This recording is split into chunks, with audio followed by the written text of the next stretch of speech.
Hey guys, tonight we're floating down a river older than memory, where the moon clings to black water and the air smells faintly of reeds and limestone dust. You're not just anywhere. You're on the Nile, drifting through a dream where time itself is still learning how to count. The world is quiet enough that you can hear papyrus rustle against the current, the distant croak of frogs, and the soft splash of something unseen slipping beneath the surface. It's beautiful, eerie, and, if you had to guess, a little too peaceful for anyone who needs to get up for work tomorrow. You probably wouldn't survive this place without sunscreen, clean water, or a GPS, but let's ignore all that and just enjoy the view. So before you get comfortable, take a moment to like the video and subscribe, but only if you genuinely enjoy what I do here. I love seeing where you're listening from, so drop your location and the time in the comments below. Now dim the lights, maybe turn on a fan for that soft background hum, and let's ease into tonight's journey together. You drift closer to the western bank, where the silhouette of a half-finished obelisk cuts across the sky like a frozen beam of stone. Workers long gone once carved it with copper tools, pausing only to pray that their hammers wouldn't strike too late or too early. Because here in ancient Egypt, even gods were sticklers for punctuality. Every sunrise, every shadow, every hour mattered. And yet, no one had invented the clock. Not yet. Imagine the first humans who looked at the stars and thought, what if we could trap time? The Egyptians were obsessed with order, the flooding of the Nile, the cycle of planting, the regularity of rituals. But they were also surrounded by a world that didn't care much for predictability. The river rose when it wanted. The sun, though faithful, could vanish behind sandstorms or eclipse. So they built their calendars out of hope and sunlight. You glide past a small temple near the river's edge. Inside, the walls shimmer faintly with paint and gold. Hieroglyphs climb like ivy, tiny pictures of eyes, hands, and stars, each meaning something about rhythm and balance.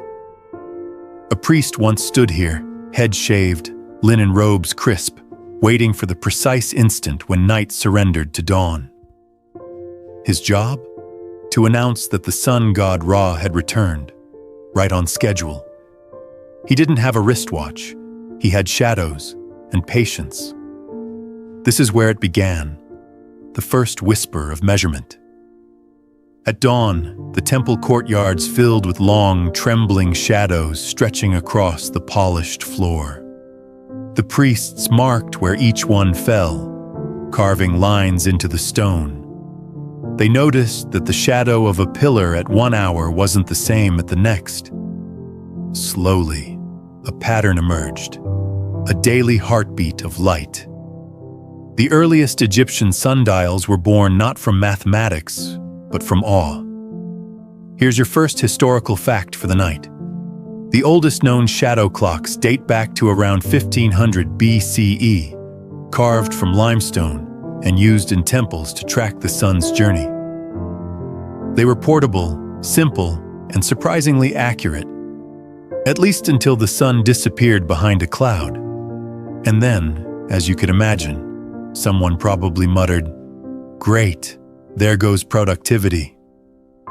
You can almost picture them experimenting, placing pebbles, straight sticks, anything that could cast a measurable shade. One priest might squint and say, "It's noon." Another shakes his head. "No, that's your shadow, not Ra's." A third insists, "It's divine lunchtime." Historians still argue whether these early timekeepers were truly scientific or just religious rituals pretending to be math. A quirky tidbit drifts in with the wind. Some ancient Egyptian tomb paintings show tiny sundials shaped like half moons, small enough to fit in one hand. Scholars think they may have been personal timepieces, portable schedules for the elite. Proof that being fashionably late is a tradition older than democracy. But even in these primitive tools, something profound was happening. Humanity was teaching itself to listen to silence. Every shadow, every mark on stone was a way of saying, I was here, at this moment. You think about that as your boat slides past another row of columns. The carvings glow gold in the moonlight, and suddenly you realize how strange it is that the ancients measured time not by noise, but by stillness. The stars overhead pulse like distant metronomes.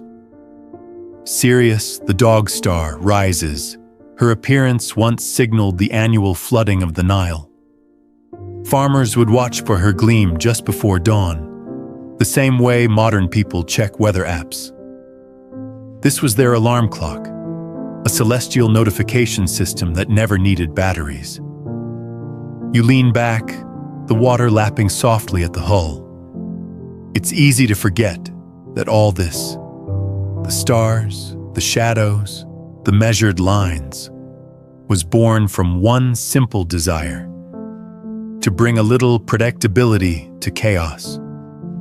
To make sure crops were sown, prayers were sung, and the sun didn't forget to come back tomorrow. In the distance, a crocodile's tail cuts through the current, sending ripples across the moon's reflection. Somewhere in that shimmer lies the beginning of human obsession, the need to divide, label, and capture something that never truly stops moving. And as the Nile carries you deeper into the dark, you realize this is where time began to take form, not in gears or bells, but in light and shadow, in quiet observation, in the still breath before dawn.